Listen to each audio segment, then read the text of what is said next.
Oh, really? You just had a Pinocchio book? I'm Austin. I'm Kenny. And I'm Cloud. This is We Watch Movies.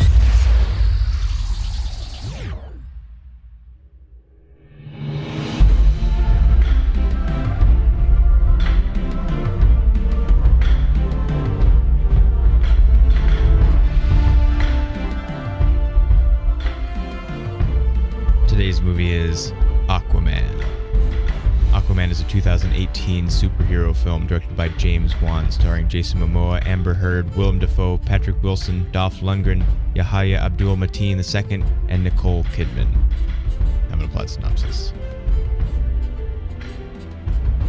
Is it my turn? I think so, yeah. Who's doing it? Okay, I'll do it. Okay, plot synopsis. This guy sleeps with a mermaid, and... Well, okay, not a mermaid, because she has legs. Anyway, so... Guy at a lighthouse, craziness happens, he sleeps with this... Actually, no, he doesn't sleep with her. Be nicer about that. I guess they fell in love, and it was, like, forbidden, because one was from the ocean, one was from the land, and basically they have a kid. She goes back, they totally do away with her because she, had a half-breed up on land. And so he grows up, and secretly one of the guys teaches him stuff from the land, and not from the land, from Atlantis. And he grows up, and he kind of gets really strong and fights stuff. And throughout his journey, throughout this movie, he has to basically go back and try to unite the two worlds, because one of the ocean people decide they want to destroy everybody. And so he basically takes his place as the true king, because he goes and gets the special fork, and then unites the two worlds, and all is well. And Okay, where got was Best- the rest of the Justice League? Best plot synopsis ever. I was trying to be nice, because they were in love in the beginning. I don't want to just be like, oh, he came up and slept with this Banged a weird lady that fish came out of the woman. ocean. Yeah, well, it is a major point that we open and close the movie with the mom and the dad and the relationship, and we keep calling back to it, seeing him wait on the dock every day, and so it is a real central thing, and it's most of what the narration is about. So, which was one of the things I was really happy about, because most of these movies always center around, okay, here's the beginning of the movie, here's the main character, here's somebody close to them that died. Now they go through the whole movie, and that's their inspiration to kick ass. And this movie didn't do that. I thought they were going to do that when the big tsunami came and he got swept up in the truck. I was like, here it they goes. almost kill the dad. Yep. I was like, here's where the dad dies, and he goes, angry scream, and then we're like, yeah, he's going to go kick ass. That's what I was expecting. And then he didn't die. And I was happy, because I was like, thank you for not doing that cheap motivational thing that most of these type of movies, these kind of like origin type movies, seem to do. It always starts with some sort of tragedy of their parents getting killed, and this was, right. This was after he fought the people on the sub, right? Yeah. Well, and that's the only major person. Because the other dudes. Yeah, his dad does die. Manta's dad does get killed, and that is his motivation. But it's kept separate from everything else, kind of. He sort of has his own story, and we understand that his revenge is wrong because they were doing something bad, and that they kind of got themselves killed. Well, they went there and killed all the people in the sub. Well, that's what he says. You killed innocent people. You asked the sea for mercy, and there's a lot of things here that I'm sure other people are probably comparing to Black Panther, because there's sort of a structure similarity. There's like a guy that wants to be king that shouldn't be, and a guy that should be that isn't able to be. Yeah, but isn't that like the structure of most of these? They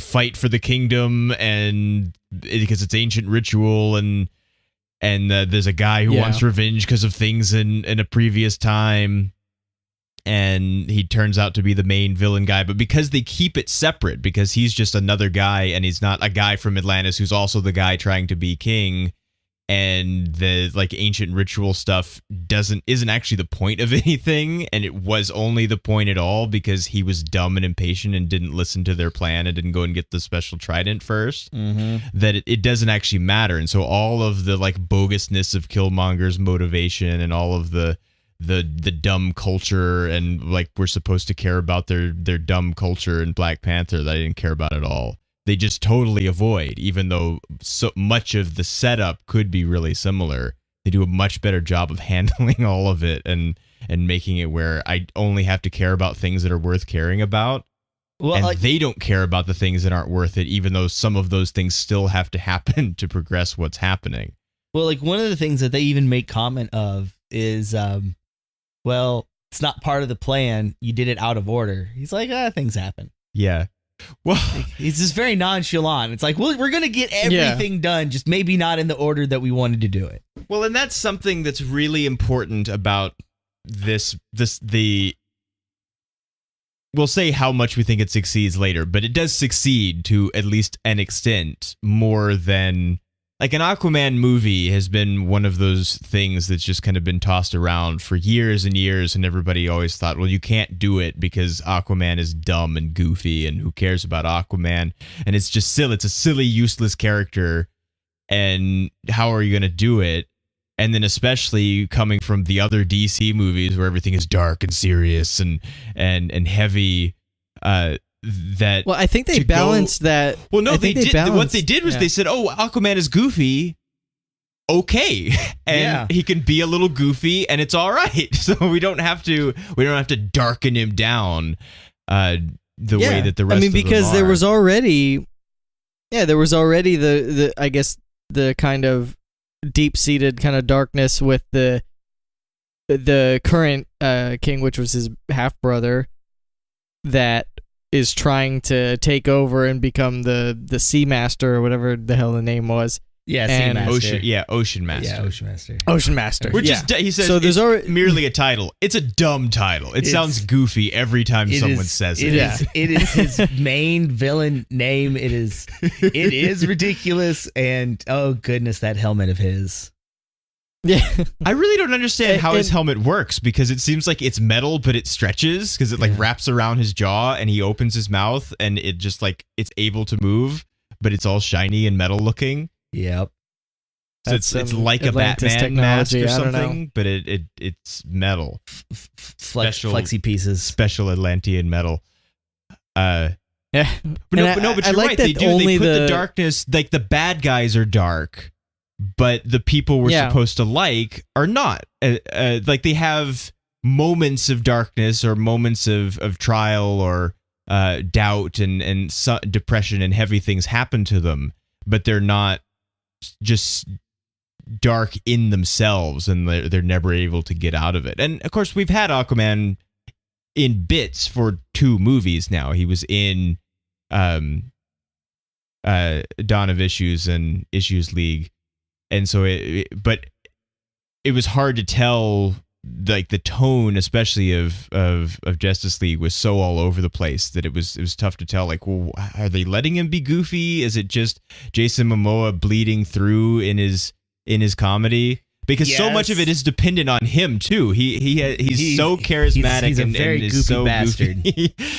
Which he played Ronan on Stargate Atlantis for many years, and I really liked him as that. And he played a very similar kind of character to the way that he's playing Aquaman, because he was from that part of the galaxy that they went to, and he was kind of from the outside, and he had like new special things, and he was always like playing off some misunderstanding or something in very much the same way. So it made sense to me that he could be Aquaman because of what he'd already been. And I think they balanced his character with being kind of the kind of silly, kind of doofy at times, with still, having the weight of whatever was the serious part of it. But I think a lot of times with these movies, which I do notice, it's always just super dark all the time. Somebody has to die. And that's the thing that bugs me the most. It's like, okay, I get it. You don't force it to be sad. You don't have to kill somebody and show it. You don't have to like kill it for the audience to, feel something for the movie or to be like invested in his revenge. You don't have to kill somebody close to him, because I feel like it's cheap when you say, oh, okay, we're going to kill the father. So now we know, oh, he's pissed off now. And I think they balanced the kind of comedy part of it with it still not being just a doofy movie and being something that was still kind of heavy but light at the same time. Yeah, it's not. It's not like it's just full doof or anything. It's right. No, I think it's a good balance where you don't take it too seriously, but you also don't get removed from it where you're like, okay, now he's just being funny. It's not like Deadpool Aquaman. Well, they did do it a couple of times where they did play a joke that was kind of not necessary and doesn't really land, like he smells bad just before they go to the ship thing. Like that doesn't really make any sense. But he's underwater. He's underwater. Like I understand they can breathe underwater, so maybe they can smell underwater. But it's still kind of weird. Like really, like he smells? Is that what we're supposed to think? Well, I do like the one where he could just pee on it. Like that was a good one. Yeah, she takes the water from his forehead, and he's like, I could have just peed on it. I'm like, all right, see, that's fun. That was kind of funny because the thing is, you got to remember, he's dealing with somebody who's with this ancient society, but he is a human, and humans typically, if you're kind of funny or something, like you'd say some shit like that. So I think it kind of brought the realism to it a little more, because it wasn't just this ancient tradition, here we are, official sound. He was just kind of like, yeah, I could have peed on it. So yeah, because it was like, but it was like this serious thing that was happening. Like they're getting this message so they can go find this like amazing trident, and but he still kind of had a little bit of comedy there, which I think made it a little more real, made it a little more, I guess, human. Shouldn't we have wrote it down? I remembered it. Didn't you? Yeah.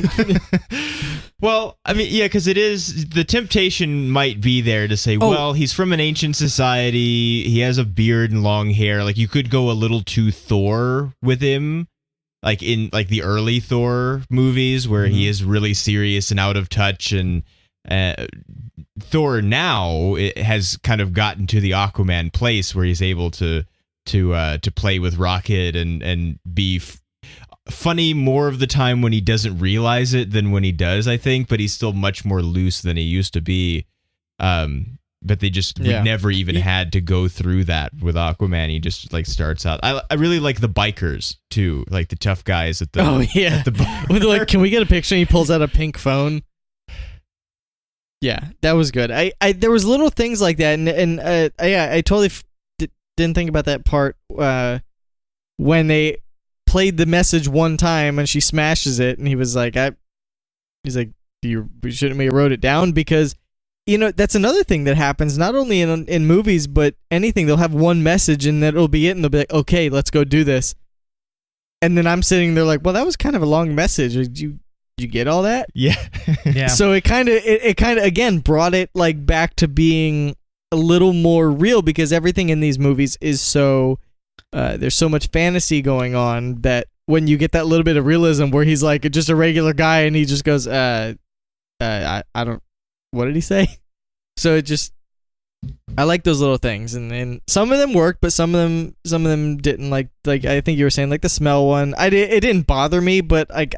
No, it's not terrible. It just but I was like, that one didn't. Yeah, that one didn't really land. The pee on it one and like the little ones like that.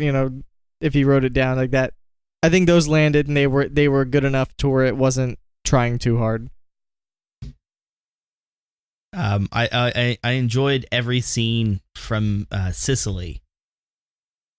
Yeah, all the Italy stuff is good. Well, because the thing is that it's not just that they're goofy and also that they get to be serious, and they don't just have the love story with his mom and dad. they also stick a second one in there in the middle with him and Mira, and they're going about, Italy being like vaguely romantic, even though they're not really realizing yet how much they like each other, but we know, and romantic music plays. And I'm just gonna eat a flower. Yeah, it's like I'm seeing them eat fruit, but it's red, and I don't know what's going on, so I'm just gonna eat that just flower insert into mouth. And I love the fact that he just eats one too. Yeah, and like, I'm assuming he knows better, and he's just like, screw it. And I'm assuming that they were real flowers. And I anytime I see something like that where somebody does something unconventional in a movie, whether it's eating a flower or, I always wonder, is that like a special movie flower? Like, did that have to go through approval? Nah, to be edible? You can eat flowers. You can. It's a plant, but I wonder if it's like, did they have to clean it? Like, I want to know the prep work that went into this, just for that silly scene for them to munch down on some roses. I'm sure way more went into it than you can imagine. The Pinocchio I'm sure it book. wasn't. You got it from a book? Well, there's a book? I got it from the movie. I like that moment. It's awfully convenient that the little girl is just like, here, have a Pinocchio book. Yeah, that was the only thing that I didn't understand. That's the only thing I didn't understand. Why does she have all a he book did in was English? He gave her like that gold coin, which she should never have flipped in there. That shit was probably worth a ton of money. It's a kid. Like if I was oh hell no, if I was that kid, I would have been like, what is this coin? Can I just keep the coin? I would have kept the coin. Admittedly, I probably would have too, because it's like gold and shiny and holy shit. Yeah, and it's a cool old looking coin. But then she just brings him the Pinocchio book, which was kind of weird because I don't know what prompted that, because it's not like he was telling the story. Brings her the Pinocchio book. The Mira is the one that gave the little girl the coin. She tosses the coin, and then that's when she does all the water dolphin stuff. Yeah. And then she gets the then book. brings up, which is just weird because I don't know what prompted that. Well, it is an Italian story, I think. So I guess people are selling various things there that someone might be selling books, and it just happened. But it's awfully it's the only. Well, this is really convenient in like an unbelievable way thing that happens. Yeah, I mean, literally, of all the stuff that happens in the movie, they're like riding fucking sharks, and I'm like, oh, really? You just had a Pinocchio book? Because it's just for that moment. It serves no other purpose. It's not like they're going to get a clue from it for the quest or anything. Yeah, that's the part in the movie where I'm like, all right, I don't believe this. Even though I'm sitting there watching them ride sharks and giant, like, pterodactyl fucking, like, seahorses. And I'm like, yes. But then the Pinocchio book, whoa. Is a little too, too much of a stretch. I do have a question about the quest, though, because nobody, like, they found this message, and nobody can open it because it requires the old technology. No one has seen the old king in like since the fall, and so no one knows any of this legend. No one has the bottle to point the way. But then when they get there, and he's talking to the beast thing, and there's like a pile of skeletons over there, and it says like many champions have fallen trying to gain the trident, and it's like, how did they find this place? Well, one of the things that she says is that she hasn't eaten in eons, so I'm guessing there was a period of time, because like you have the 7 kingdoms, 2 of the kingdoms collapsed, and before they collapsed, that's whenever the king went into exile. And so I'm guessing between the collapsing of all of those kingdoms and whenever they rebuilt society, I'm guessing that's whenever people went to go get the trident, and then they just kind of stopped because they lost the way to find it. So and how did that's why she's like, oh, it's been eons since I've eaten. So how did all those other people find it, though? Because if there was that bottle with the map or whatever, what did somebody go put it back? Yeah, because they took it with them, and the bottle broke when he was fighting, Black the other Manta. guy. Yeah, they already knew where to go by then, but yeah, but the bottle broke. Like they dropped it and everything, so theoretically it broke right there. So how did the other people get there in the past Was there other maps? Was there other ways to get there? I mean, Yeah, that's something that does kind of interest really know. me, especially because there's like a bloody portal to get to it. Yeah, there is. Which I guess maybe you might accidentally fall into because his mom did. Like, they didn't mean to send her to the ocean at the Earth's core, which is a little bit not actually real, but is a very, like Jules Verne kind of thing. It's actually not real. It's actually just not in real. case. I mean, really, we don't know. Well, seems Just saying, unlikely. we- speculations. Core, but so she just happens to fall into this like water tornado that transports people to this place that only goes one way. Because I guess you have to just bust through the like rest of the Earth from the core using the power of the trident, because that's what it seems like they do. She says there's no way out but to get the trident, and then they just come busting up from the floor of the ocean when they show up. Oh, So it doesn't seem like they just transport her with it or anything, because it's not that kind of magic.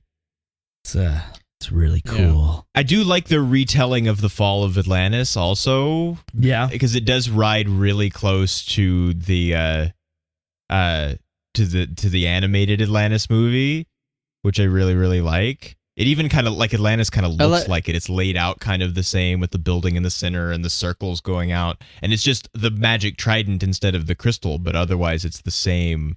It's the same way that it happens. Like, it was the power and it gave us all this technology, but then we tried to do stupid stuff with it and it blew us up and we sank the city. And just the sequence, it's neat that we get to see that in, I don't know whose flashback it's supposed to be. It's just within a story, but just having all of the, while it's falling and things are crashing and people are running, and just actually get to see Atlantis fall rather than just imagining that it happened. Which Yeah, because when they were walking through like all the ruins before, you could see all the statues but then I was trying to picture it, like what the city looked like above ground, so it was cool getting to get a glimpse of it. It is weird how he kind of tells the king the story of the ancient like rulers as if he wouldn't already know, because he's really just telling us. But he's doing it in the disguise of telling the king when he's like, you don't recognize the old headquarters of the government or whatever. And it's like, well, I'm pretty sure he probably does. He's a lot older than you, and he's already the king. I bet he knows the history. But we should say all of the action is really good. Yes. Very good. Like, we've met James Wan before over on the first Saw movie there in October, and quite a different thing we have here. It's and it's not like Michael Bay kind of action either. Like, it's really frenetic and it's like fast and lots of things are happening, but you always know where you are, where people are relative to other people, and where things are happening, because they do a lot of like long connecting movements between things, and it kind of keeps you like, instead of just like we're over here and then we cut like 6 times in a row and then we're somewhere else with other people and something fast happened in between and I don't know where we are and where they were and where they still are and what's happening. You always, like, you go from one place to another and it's still fast and it's still exciting, but you always know what's happening and that you always know the geography of everything.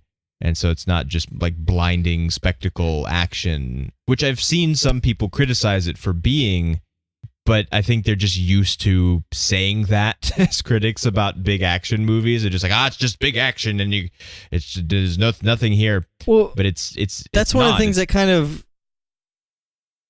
that's one of the things that kind of annoys me about a lot of the like the superhero movies, because there's the action in the fight scenes, but the fight scenes, I feel like they just destroy so much around them, like more that it almost gets annoying, because they're like going around the city just crashing through building after building and collapsing. I'm like, this is like a lot of destruction just for a fight. like, I get it. You want to make it seem big, but I mean, not every time they throw somebody do they have to go through 4 buildings.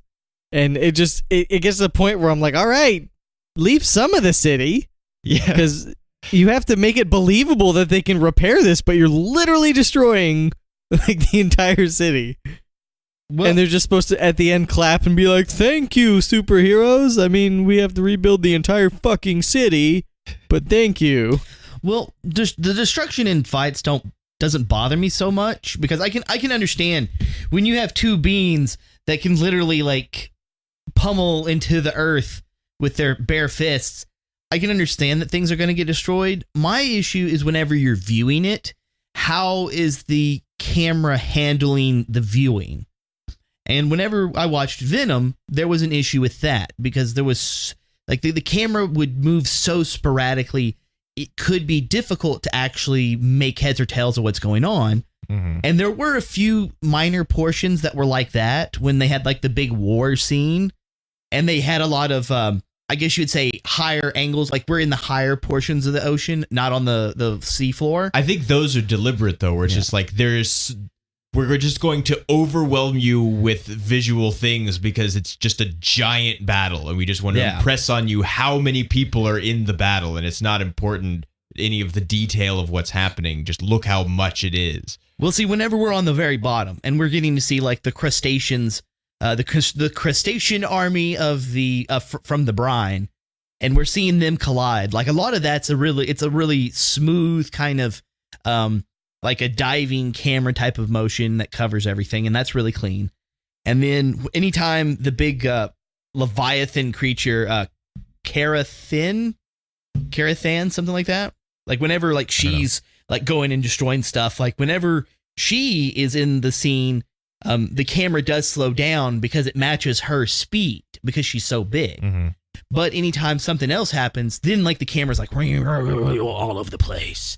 And I can understand and appreciate those kinds of movements because I get to see all of the really cool things very clearly, and all the things that don't kind of matter are really fast. Yeah, but anytime there's like characters fighting, then you can follow what's happening and you can see. You can always see clearly what's going on. Well, one of the camera movements that stood out to me was when Mira showed up. So you have Aquaman and he kind of got knocked off and he's having to like refocus himself, and then she kind of shows up and then she jumps back onto the orca, and then like she swims off. Like the camera does like a rotation shot, so it's like focused on her in one direction and then it just kind of circles around her to give us the point of view from Aquaman as she goes and swims off on the orca. And see, I like that shot because it then sets up for the direction for the next shot. Yeah. So like even though the camera is moving, it's moving into the position that it needs to be. So in the next shot, we're still at that same direction. Mm-hmm. And that's really good. But I would rather have movement than cuts. Yeah. If you need to change, or at least move and then cut like that, where then we're going that way, and then we can change angles if we want to, but we already know which direction we're looking and what's over there, so it's not a surprise when suddenly we cut to the opposite angle and we have no idea where that is because we were just looking at something totally different. Exactly. That we couldn't see where we are now.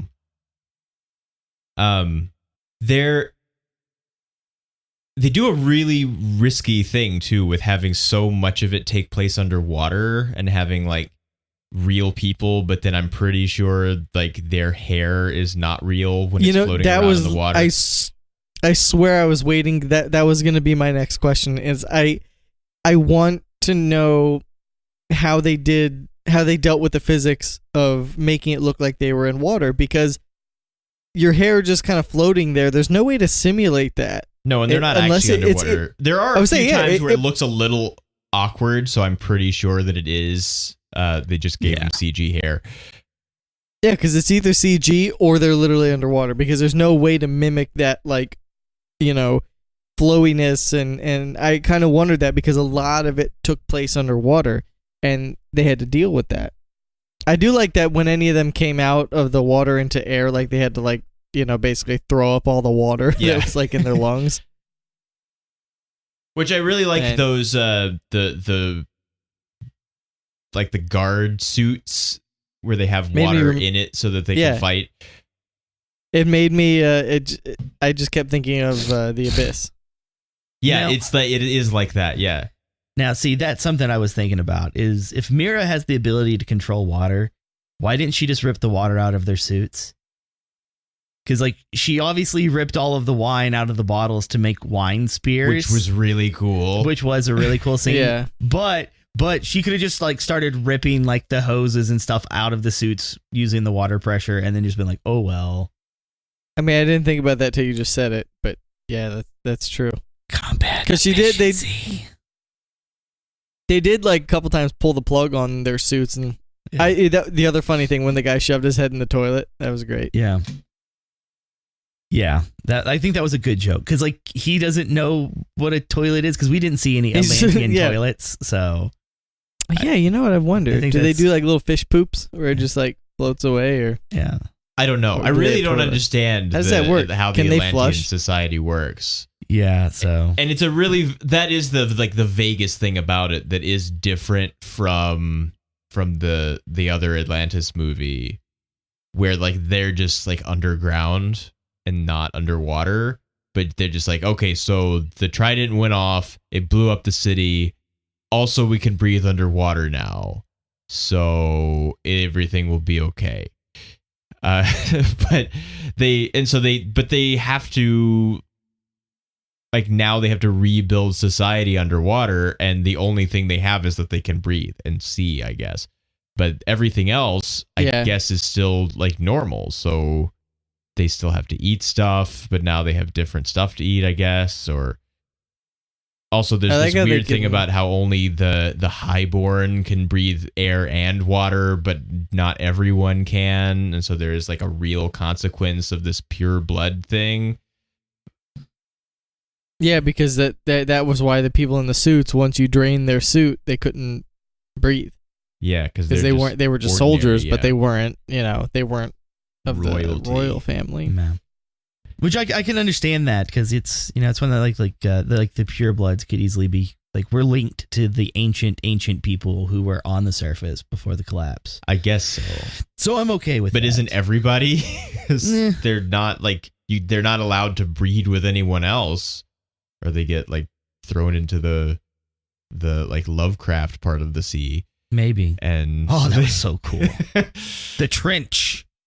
Yeah, that's like the Holy shit, that's a lot of them fish. well people. that's when we get reminded that everything besides this that James Wan has ever directed or created has been a horror movie. You know, he's responsible for the Conjuring movies, the Saw movies, and then here he is directing a DC Universe comic book movie. But yeah, that's that scene when they were on that boat with all those creatures, and then when they go down, it just as the camera goes back further and further, there's just so many of them. Yeah, there's so many. They go outside the light of the flare, and there's just and they're just like Yeah. parting below them and like circling back and coming up above them. And it's just like, this is bad. Yeah, like okay, so when they got on the boat, my first thought was I am Murloc.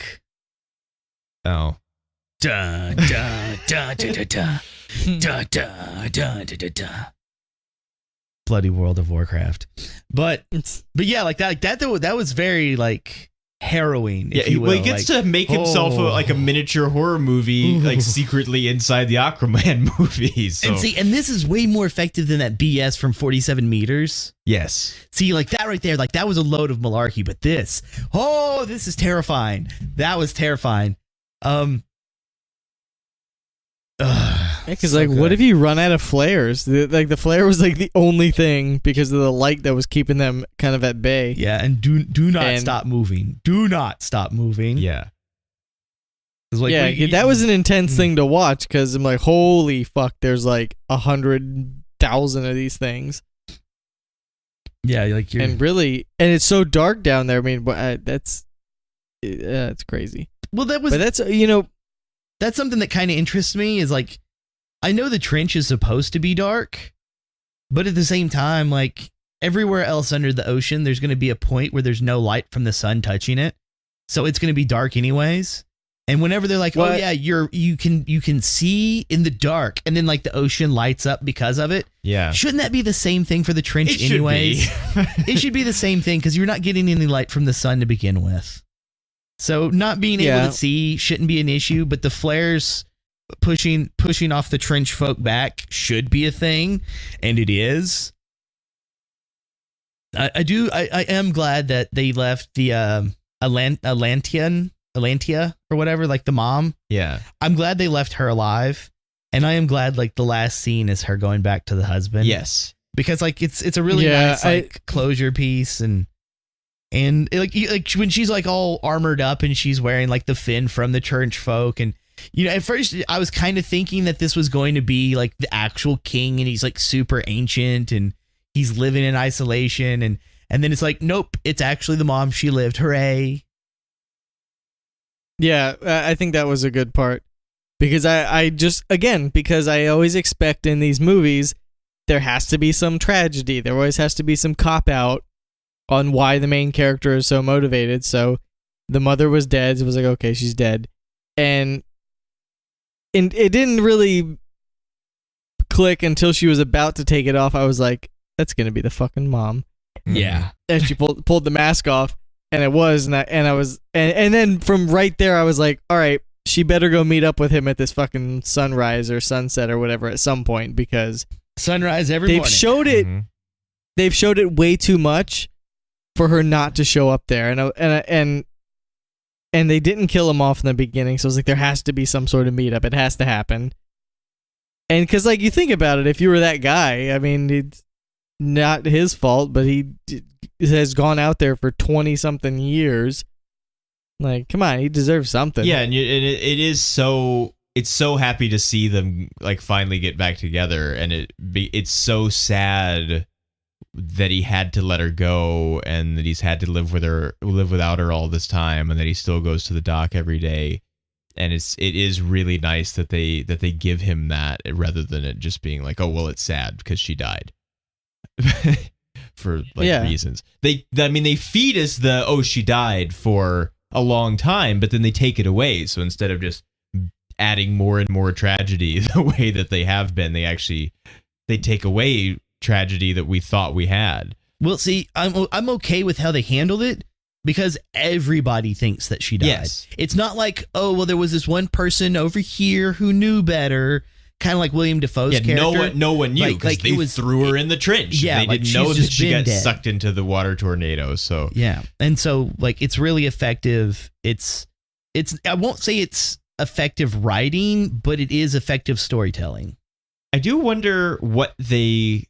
I guess they did find out, so it kind of makes sense that they found out, because if he's like this royal advisor guy, Willem Dafoe is, what did he say he was doing when he was spending all of this time with young Arthur, training him for all of these years? Like, he just like disappears from the kingdom for like a lot of time. Well, one of the things that they don't explain is at the time when Atlantia had to go back, there was another king. Because like that was the whole thing. It's like, you know, she's got to go back. She's technically married. She has to give an heir to the actual king. That's where we get Ocean Master Dude. And then like he's got to be raised within that 20-year period. Yeah. And then like she gets killed off and everything. But even with that, what happened to the previous king? Because, you know, like whenever... I guess he died. I guess. Yeah, because like whenever the other dude was a boy, you know, like what's he going to do? He's just a little kid. He's not going to really know any better. You know, he's got the royal vizier. There's the other court folk, anything like that. And he's like, oh, I'm going to go off and do this kind of stuff. And then he just does. But when you get past that point, like, then what? You know, because William Dafoe's character does kind of stop going to the surface to Aquaman, to Arthur, you know, because Arthur's now doing his own thing.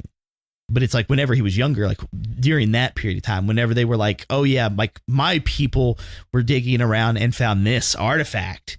Here, let me show it to you in this sunken ship with an air bubble inside of it.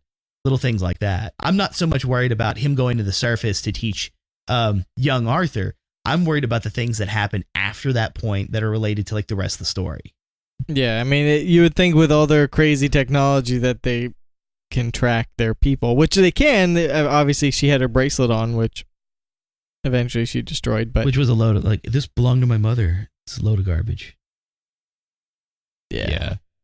And that is like a sort of a standard kind of thing. Like, oh, I'll give you something meaningful to our relationship, but Wink, I actually wink. don't trust you, so it's really a tracking device. Like, we've seen that before in other things.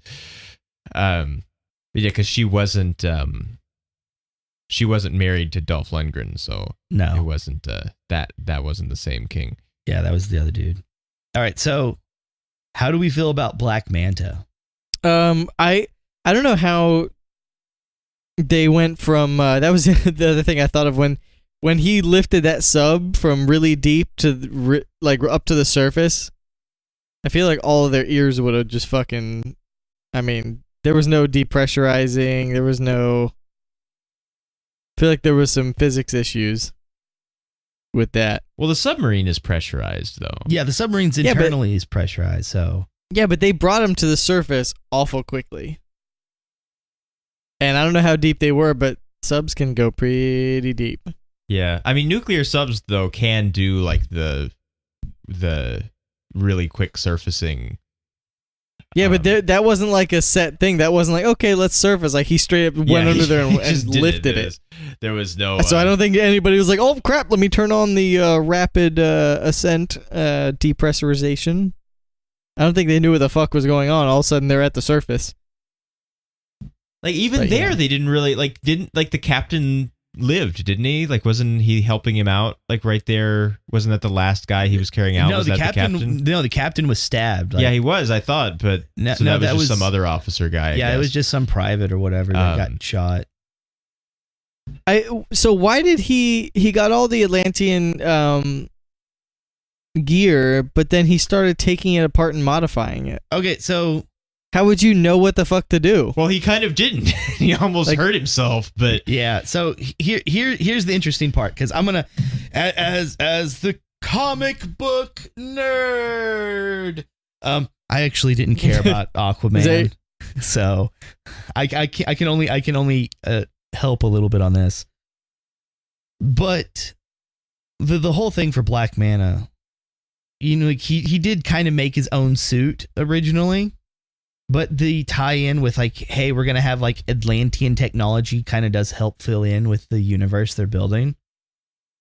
Because like you have this dude and him, his father, his grandfather, like they're all, I guess you would say they're all ex-frogmen in a way. Because you know, like they make the comment, your grandfather was a frogman in World War II, and then after World War II, the United States just kind of took a dump on him, so he went on his own. And then there was me, and now there's you.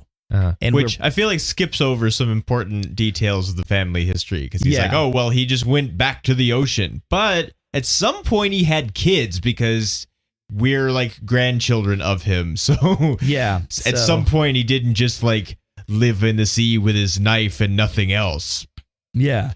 And so like they steal the top secret experimental Manta sub. Which everyone knows about because they just talk about it on the news. Like, oh yeah, the experimental sub that's highly classified and no one knows about except we as the public know it was stolen somehow. Yep. Which I feel like probably wouldn't Which happen would because like the never government loses happen. a classified submarine. They don't tell anyone that they lost it. No, because nobody you would didn't know it about it. existed. Exactly. Because nobody would know about it because one, the public is not going to help them find it. So there's no public service you're providing by putting it out there. So no, absolutely not. They would never release that sort of Yeah. information. So like that's kind of silly. But okay, so we're already establishing a character. We got a guy who doesn't like Aquaman because his father was kind of killed by him. We have the actual Manta sub. And then he wears the black, and then you have like the Atlanteans are like, "Hey, we're gonna give you this equipment so you can go kill him because we know a good revenge story when we see one." Meh. And he's like, he takes it and he's like, "All right, well, I'm gonna make this effective and work for me and my combat style." And he's like, "All right, I'm gonna replace my blades with these Atlantean blades. I'm gonna replace my armor with this Atlantean armor. I'm gonna spray paint it black so it matches my aesthetic." And then I'm going to modify the helmet. Now, the thing is the Black Manta helmet is always this goofy looking, like oval UFO looking shape. Yeah, It always they looks made really it look silly. like what it looks like in the Yes. comic books, which I was really happy also to see the gold and green Aquaman suit at the end, that they weren't afraid to do that either. Ooh, so well, I'm gonna get to that one too, baby. I'm gonna get to that. But see, the thing is like it looks silly. And how are you going to explain this? It's now in the movie. It still does kind of look a little silly. But whenever he's making it, he makes it in an appropriate shape that seems correct for realism purposes. And it blows up on him. And he's like, I need to make it a little bit bigger. And they're like, okay, the real normal shaped one that would make sense can't work. I'll let you have the cartoony comic book looking version. Okay. So they give it that.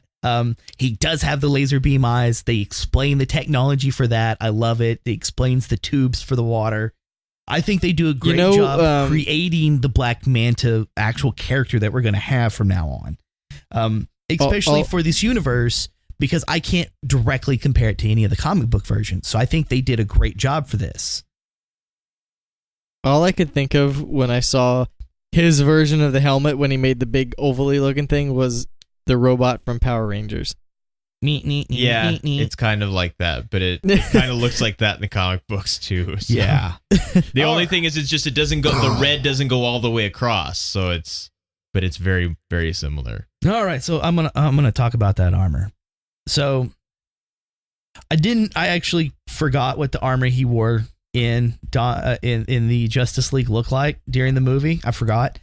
And so I was wondering how they were going to justify it. Because in the movie poster, we see him wear the green and gold armor. Uh-huh. And I do like the fact they justify it with it being a slight modified version of the same armor that the Atlantean King is wearing. Yeah. So like when he takes the trident, which is an actual trident, he takes it and like the bones and everything fall apart and the armor falls to the ground. He's wearing that king's armor. He's just not wearing all of it. Yeah. That's why it looks like it's got like the weird spandexy looking bottoms. It's because that's only part of it. He's not wearing like the extra coat and cape portion of it. Yeah. And then he's riding on the Carathin, which is totally sweet. I just like they were like, okay, fine, we'll do the bright colors.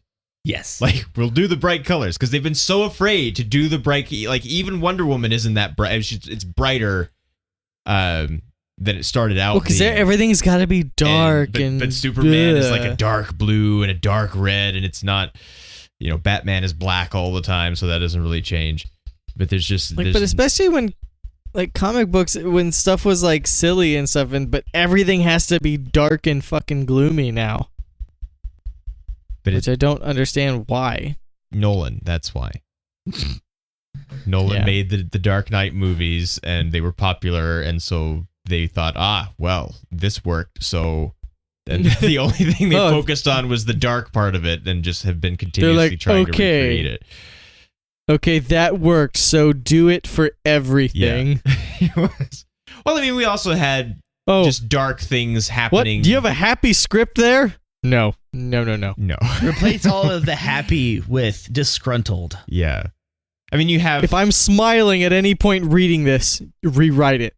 On television, things were going dark also. You had Walking Dead and Breaking Bad, and just, bad things happening to people, and it's dark and heavy, and those things were popular. And so it was just like everything that seemed to be popular seemed to be that. And so they were just like, just do it with everything, and maybe it'll be popular too. And it turns out that's not really true, because it's not the, this is so dark that makes things that happen to also be dark and good. They're also good for other reasons, and maybe the darkness contributes, but it's not the only thing. And it's and also I think they felt, well, we have to differentiate ourselves from Marvel because we got started kind of late, and so we'll just go the opposite direction from fun and heroic, opposite from fun. From fun, yeah. Well, just they're doing fun over there. We can't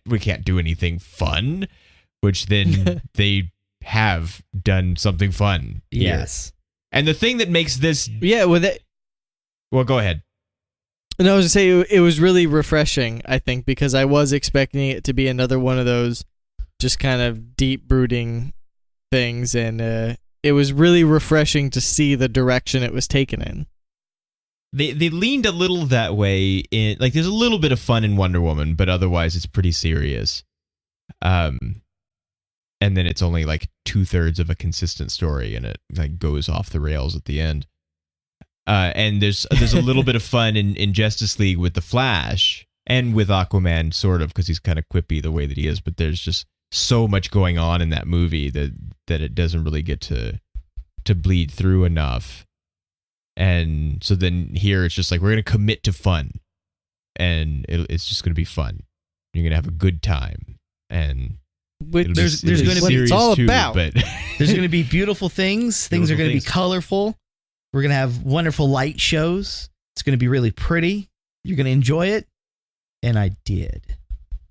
I mean, you can even see like how everything was built around things being not just like metaphorically dark, but literally dark, because the fight between Superman and everyone else when they first wake him up in Justice League takes place during the day in the release version, but in the original version before the reshoots it was at night, or like really, really early morning or something where it was dark.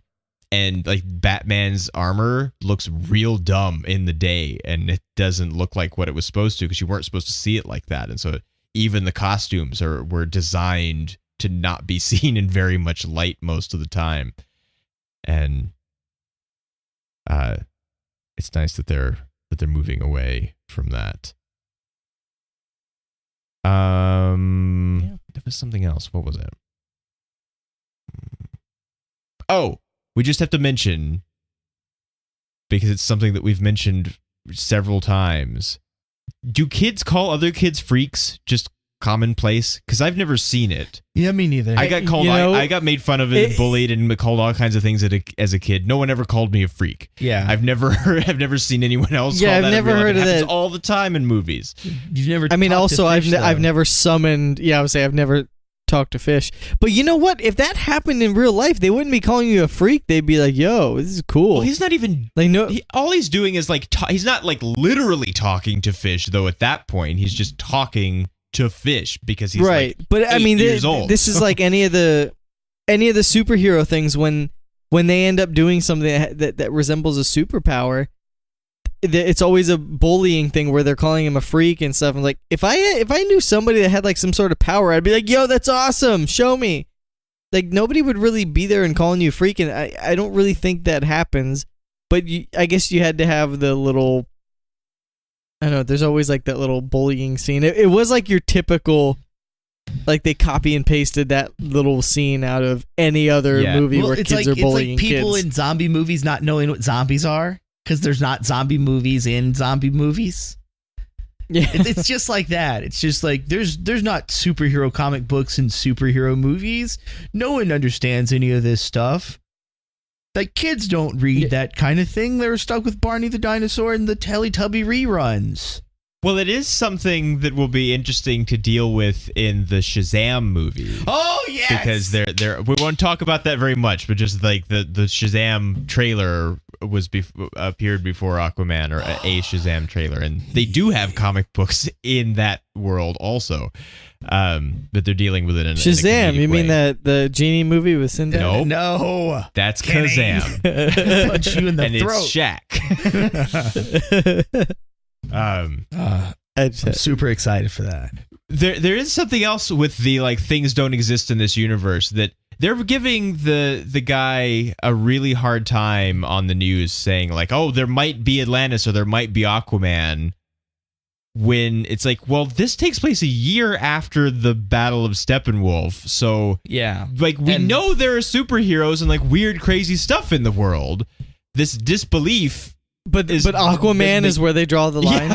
Yeah, we don't believe in Aquaman though. They're like, whoa, now hold on, I mean, just a minute. We've had aliens. A lot of Metropolis was destroyed. Yeah, because we've had all of the DC movies up till now have happened. This takes place in and people are like, time. that's fine. So, and then, yeah, like, but that's fine. But a guy breathing underwater. Well, hold on. Yeah, wait a now minute. that's just a little unbelievable. That's hard to believe. Yeah, it's like even whenever he goes like, we have proof of Atlantean technology floating on top of the ocean that we salvaged, and it's just like, no, you didn't. Like, no, I have proof.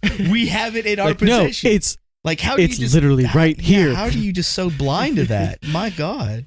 It's really, really odd. Which it actually draws attention in an unfortunate way to that there is no appearance by anyone else in the Justice League in this movie. Yeah. With the world kind of coming to an end. Most of it, it's better than like the Thor 2 problem, where the world is literally coming to an end, like in full view of everyone, and no one but Thor shows up. But because most of this is underwater and doesn't really concern anyone as long as they stop it before the war breaks out to everywhere else. But there are a few times where something happens on the surface, the fight with Black Manta, but no one else shows up, and there's nobody like. But how would they wonders, know? Where is Superman or where is Batman? Yeah. Like, where are the heroes? The thing that happened in Sicily doesn't bother me so much because that happens like in maybe an hour. It's small and fast. Super fast. But the thing that gets me is whenever they're on the surface and they're like, oh yeah, we have to get to like the Sahara. And he's not like, oh yeah, I know a dude. Yeah. Let me call Batman. Yeah, let me call Batman up because like Batman can do anything kind of thing. And it's just like, no, I know this dude. We're gonna hitchhike on a plane. And here's some gold, bro. Like just, and then like redheads jumping out of planes. And he's like, yeah, redheads, they're crazy, right? Yeah, and then he I know jumps too. He says that he doesn't play or work well with others, so we're sort of supposed to think of him as this kind of loner kind of character, but there are other people that exist. I mean, like, you don't have to work or play well with Batman to ask if he can help charter a plane to get you somewhere. Yeah. Like, hey, because like you did save the world together last year. I kind of need to get to the Sahara. Can you help me out? But like you were saying, a lot of the stuff that happened on the surface was really quick. So by the time anybody else would have known about it, they would have showed up and it would have been over with. Yeah. Which kind of would have been funny. If all of a sudden they're done there and Superman shows up and he just like looks around and he's like, okay, just goes back home. No, would be even better if like the Flash starts running on the water to get to the place and then he gets there and he's like, oh, well that was fast and it's already over. Yeah.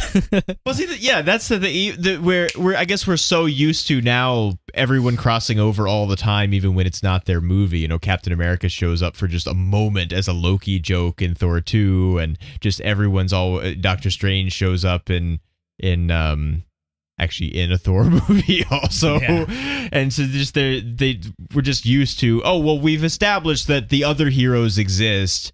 We can't do entirely isolated solo movies anymore because then you just wonder where everyone is. And so even though it's mostly their movie, we can at least acknowledge that they do still exist. So it's not, in like a reasonable I think they got away with it with this without having anybody really come into it, because for every other superhero, no matter what their story is, everything happened on the surface, on Earth. But this was the only one where it's underwater, where a majority of it was underwater and basically stopping the people from underwater, because the problem at that point wasn't anybody on the surface. It kind of bled over sometimes, but it was really quick. Yeah. So most of it was underwater, where they would have been useless. Well, we do have to Batman's not going underwater pieces, though.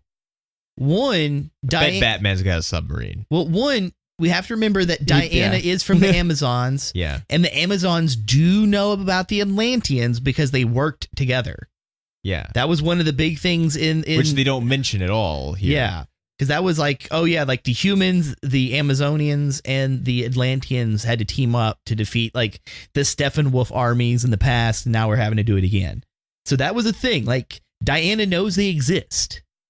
Second thing is in this movie, there was like the huge tidal waves that were like destroying the coastal cities, and there was all the trash. And you're going to be telling me that no one else knew about this, even though it happened everywhere in the world? Yeah, that would have been the only time where everyone would have been like, yo, what was that? Yeah. Be like, hey, Aquaman, everything cool over there? Like, bro, what's everything up? Just washed up. Yeah, I guess he doesn't like have an earpiece that Batman can just call him on and ask him what's happening. Although that would be fun. I think they could have handled some sort of contact, with the other people. They could have done it, but I'm not mad that they didn't. Yeah. Well, some of it may also be because the DC universe is such a mess, just production wise, that like Affleck is probably not going to play Batman anymore, and Justice League didn't succeed the way that they wanted it to, even though it wasn't as terrible as it might have been considering, and as the things that came before it, and I don't think they know really how much like. Every time they make a movie, they selectively ignore what came before, depending on how much of a failure or success it was. And so the putting this here and saying, well, let's keep it a little isolated because we have no idea where the business of this is going to be by the time it comes out was probably safe. Yeah, and I think it was very effective. So even though I feel like they could have had like little snippet or Easter egg, something to help, okay, we know things do exist, but we're just not going to directly incorporate it. I think that would have been fine. Well, but even if crazy conspiracy guy mentions but you believe in Superman, right? Like that even a mention would be something. We don't have to see Henry Cavill exactly in order to have Superman exist and be reminded he exists. Yeah, we don't need a cameo. Just a little something to help us know that the movie itself recognizes the world that around it, not just the movie itself. I think that would be like the cherry on top of it. Yeah. And before we even get to the star ratings, I'm going to admit I do think this is the best one that DC has put out in a long time. Oh, I do also. I think the best part about that is, I think it's the best one that they've put out, and the funny part about it is that it's Aquaman. It's the one that was almost guaranteed to fail. Yeah, because they're like, oh, it's Aquaman. Nobody gives a shit about Aquaman, but then it ends up being the best one they've done. Well, I mean, like, let's look at it. Like, they told an interesting story. They had good humor in it. They picked a good cast. They kept it colorful compared to all of the other darker tones. I mean, there's just a lot to actually like about this movie. And they didn't have to lace it with tragedy to get you to care about it. Yeah, they kept the tropes down. They definitely kept the tropes down. Yeah, it wasn't like, you have to care now because we killed his dad and he loved his dad. It was like you cared about it more just because of everything else. You didn't have to have an extenuating, thing to happen. You didn't have to, and nobody had to die. No, there was no vengeance thing that had to happen. So now now one of the things that I know it doesn't relate to the movie itself, but just from DC in general, it's something I can really appreciate.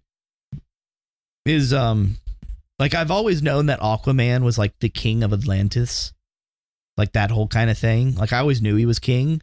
Yeah. And almost every time in the recent series, it's always been he is king, and then sometimes he has to do something, blah blah blah. But this is like, I'm not king yet. Like, I have to take take the throne movie. Yeah. And I can kind of appreciate that from like, okay, now we have to tell a story. And it's like, you get like a little bit of an origin story. You get a little bit of a redemption story. You get a little bit of this. You get a little bit of that. And it really works for me. So I can appreciate what they were trying to tell in this movie. There is one piece of bogus environmentalism here. They're giving back all the trash. Really, well, no, not that. That's fine. Sure. There's a lot of trash in the ocean. That's probably not good. Dropping pollution in and poisoning this and that, like, that's fine. But like, Mira is going through this whole list of like why the surface is bad and why the war might not be a bad idea, or not like as bad, or why the surface people suck.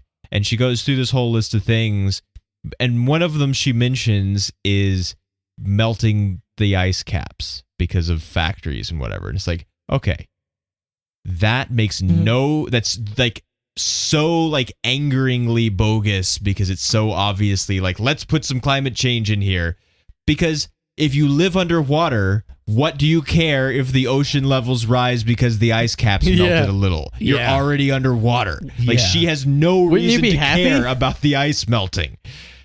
Yeah, you be would happy? either be You're happy like, or okay. just not care. It's either You're one. like, hey, look, it's killing all the surface people. We have more underwater now. Like, we just gained more land. It just makes no sense at all. Or the very opposite. Yeah. Get it? Because they didn't gain more land. Uh-huh. Got him.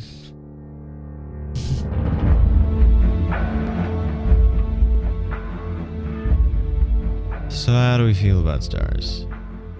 Ooh, this one's a toughie. Because my first viewing, like the perception I get from it, I kind of want to give it 5 stars. But that almost feels like I'm giving it too much credit. Because I really enjoyed it. But I don't know if it's really worth 5 stars. Well, I've seen it mostly twice now. The first time I was kind of sleepy in the second half, so I missed little bits here and there. But then the second time when we saw it, I wasn't. And so it was as good the second time as it was the first time. And so it really is like I understand in a way we may be comparing it to things we didn't like as much because we're comparing it to the rest of the DC movies, but and there is some tropiness here and there and some sort of standard storytelling kind of things, and a joke or here or there that may not land quite like they meant it to, but there's nothing like really upsetting here except for the ice caps thing that there's just nothing to be honest, I didn't even notice just stuff that I didn't think about that kind either. of stuff irks me so much that I just like can't help. It's just like, what did you say about the environment, climate change, what but it's so much fun, and it is so much better than what we have gotten before, and it's better than Wonder Woman, because it actually is like Wonder Woman is 2/3 of a really great movie that the final third throws away everything that was good about the first 2/3, so it doesn't count as good anymore. This doesn't do that. This is what it is all the way through, and what it is really good, and it's really fun, it's really enjoyable, it has really good action, and it's just like it. In a way, I would kind of want to count it as movies that feel like movies kind of thing, because it really is that, like, this is not like you're going to get lost in this as a realistic thing. You're going to get lost in this as a spectacle and an adventure, and they're like, you forgive the tropey things because they push the story in a really satisfying way, and it's really adventurous and actiony, and everything about it is just really what you want when you go to see a big adventure movie. And so I think I am going to give it 5, which is a big deal, because like if you go back and listen to the Man of Steel episode and follow it all the way through to here with the DC movies, and I don't think we had any like how could we get to this high from where we started, and it just didn't get better every other time. But I think we're here now. We're going to at some point have to talk about. Yeah, we actually did talk about it. And I think the amendments episode maybe, or somewhere, about Infinity War. That is that's still like everything about this is perfect, and I love it so much, and it's like 5 stars, but it's higher than this 5 stars if something like that is comparative. But this is still like there's nothing about it to knock it down really. So yeah, I as far as stars, I'm just gonna say I'm definitely going for it's 5 stars, because, and I wasn't expecting it, honestly. I was watching it because I was like, okay, we're gonna do, I'm gonna discuss it and stuff. So it's like, just another DC movie. Yeah, honestly, I swear I was going into it saying, okay, I was like focused on the time, because like, fuck, it's 2 hours and 20 minutes long. I'm like, all right, whatever, I'll get through it. We'll talk about it, whatever. And man, it was completely different than I was expecting. I never watched any of the trailers. So all I knew was that I didn't even know Willem Dafoe was in it. Yeah, this is how little I knew. I didn't even know. That's how little I knew. All I knew was who was playing Aquaman. That's all I knew because, the early pictures that they released. That's all I knew. I knew nothing else about it. Never saw a single trailer. So I was thinking, okay, here we go. Blah, blah, blah. Is it going to be dumb? And then, of course, right when the tidal wave came and it hit the truck, and I was like, oh, yep, here's the dad dying. And then all of a sudden he didn't. I was like, okay. And then it just kept going. And it kept going. And there was like the little funny parts. And then there was more. And then the mom showed back up. And I was like, oh, not a reverse tragedy. Okay. And it just kept going. And then at the end, they met up at the end. And like by the end of the movie, I was just like, there wasn't any forced tragedy. There wasn't any forced. Everything just kind of flowed so nice. And it was just, it worked so well that it went from being what I thought was going to be kind of a throwaway movie. Like, okay, we're going to get through it so we can talk about it, to being one of the best movies I've seen in a while. And I know it's obviously the beginning of the year, but it's gonna take a lot. Best movie I saw this year.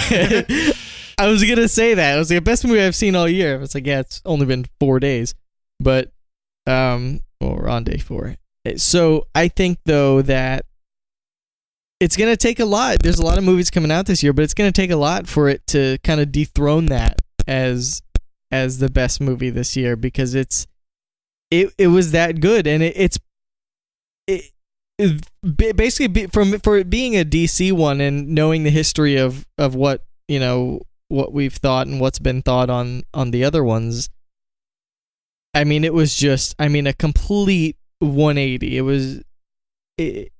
It was hard to describe. By the end of it, I couldn't help but think that, yep, I'm gonna rate this one 5 stars like right away, because I got done watching the movie and I enjoyed, from the minute it started until the credits rolled, I enjoyed every minute of it, minus the little tiny, little things we can pick apart, but you can pick apart anything. You can find something in anything. So those little things are meaningless compared to just the overall, you just feel the movie and because it's also relatable, because I mean, as a kid, for some reason I always had dreams of breathing underwater, which was weird. I would always have a dream where I was like in a pool or somewhere underwater and I could breathe, and I always thought that was so cool. So kind of seeing that happen, it's kind of it kind of brings your own imagination to life. And especially for me, because I had those, like, it was a reoccurring dream too when I was younger.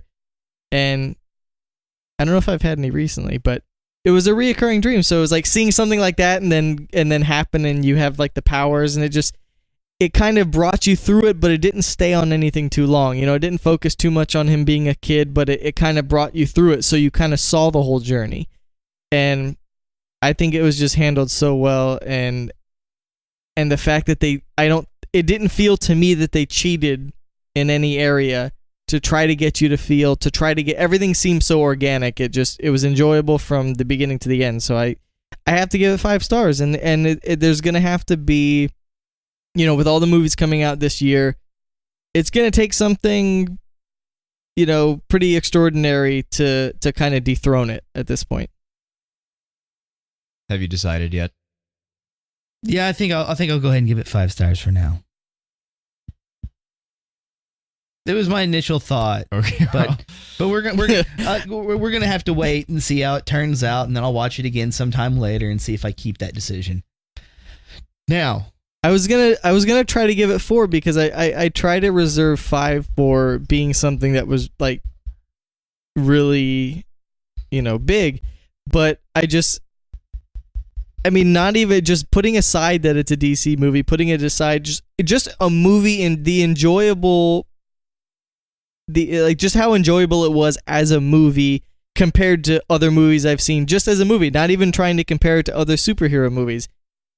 I think it really held its own. So that's why I was going to try to grapple with whether it was a 4 or 5, but how much I enjoyed it, and I would absolutely go see it again. So I have to give it 5, and it just was really, really surprised me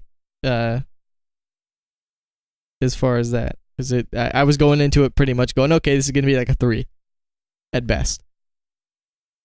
But yeah, totally not. All right, so I do want to drop one ball. Whenever we went and saw this, and it played like the pre-movie trailers and everything. There was 3 trailers, right? On this one, yeah, which was actually less than normal. It seemed odd that strange. there wasn't more. And I remember there was Hellboy, there was Shazam, and I don't remember what the third one was. Yeah, I don't remember either. Okay.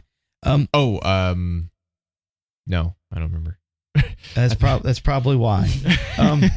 But oh wait, no. But from the so going into this movie, I of the 3 of us kind of have more insight on some stuff just because of the people that I'm around and like our movie culture that we go through.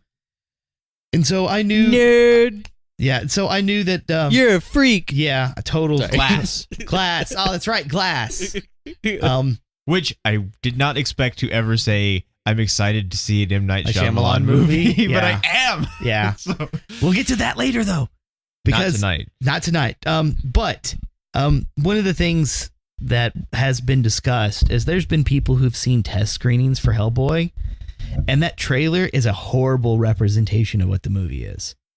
Like, the movie is a very much R-rated bloodbath kind of movie. Oh, so it's not the goofball comedy that it looks like? It's not. Okay, well, good, because I don't really want it to be that. Because what happened is they played that very trailer at like the New York Comic-Con, and people got their hands on it and started leaking it. So they like tried shutting all those places down that leaked that trailer, which was not good news. And then a lot of people didn't like the trailer because it looked too silly.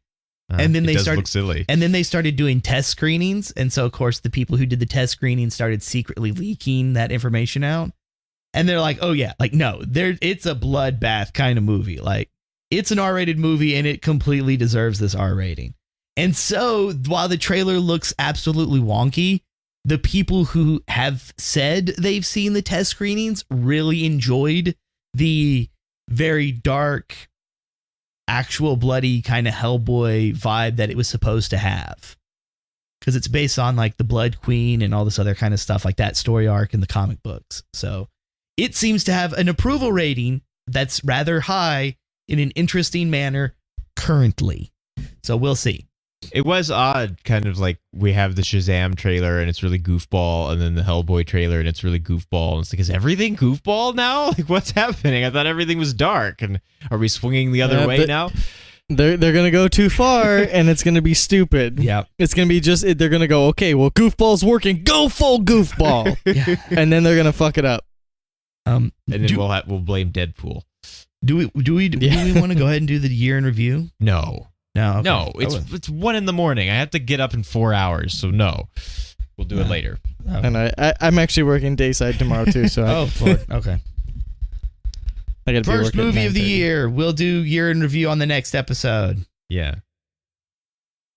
Because I'm already ready for it.